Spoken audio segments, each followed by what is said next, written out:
Well, joining me to discuss this story is the global affairs analyst Marco Vicenzino. Marco, thanks very much for coming in this morning. We know that Sepp Blatter is holding a meeting today. Any idea of what's likely to be said? He will probably try to attempt a start or a beginning at greater transparency and accountability. One would think in light of this crisis, because for so long, I mean, FIFA has been dogged by this reputation of a culture of impunity, a culture of secrecy, lack of transparency, lack of accountability. So if he really wants to start a new way, it's important to begin with greater transparency and accountability. Now, there's greater transparency and accountability in rhetoric and in action. If he really wants to make a difference, it has to be in substantive, concrete action. If it's purely rhetoric, it'll be purely cosmetic and not much will change. Now, when he was re-elected, he came out with the statement, "I am president now, the president of everybody." Despite the fact that there have been calls, obviously, for his resignation, he seems to have his strongest support in Africa and Asia. Why? Africa and Asia and parts of the Caribbean. The reason being is that he did a lot for them, for those confederations, gave them a lot of money.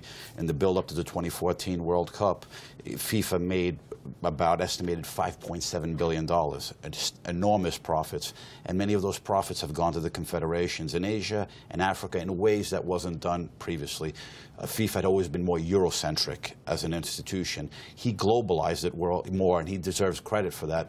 But although he did that, there's a lot to be answered for. That issue of transparency that I spoke about is salaries have to be made public, the amount of money has to be made public. You have to go beyond this culture of secrecy, and he needs to do it immediately if he's going to maintain not only his own credibility, which is practically has been as tatters now, but the organization's credibility and legitimacy seriously put into question. I mean, some might argue in those continents that he is a Robin Hood type figure. The Nigeria Football Federation says Blatter feels Africa. What Blatter pushes is equity, fairness and equality amongst the nations. But obviously over in the West and following these arrests and the investigations coming out of America, we've seen that that is not something that's felt globally. Once again, he deserves credit. I mean, he brought the World Cup to South Africa. He was also, now the World Cup is going to be going to Asia and Qatar.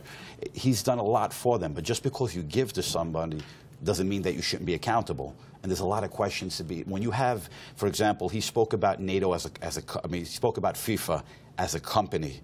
Now, in any company, if your board of directors, if many of your members of your board of directors are being indicted, naturally, you as chairman or executive, you tender your resignation.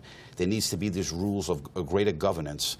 And so, although you give a lot to a confederation, doesn't allow you to maintain this whole culture of secrecy. You have to be transparent. It has to be. You know? There's been a number of arrests following the US inquiry and allegations of bribery, racketeering, money laundering involving tens of millions.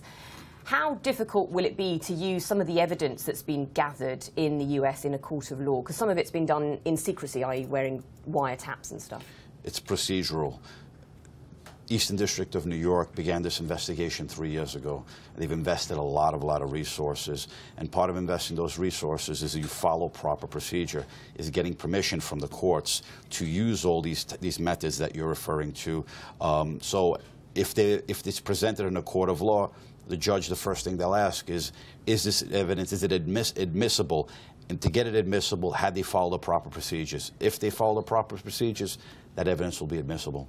Now, what happens if that evidence comes good?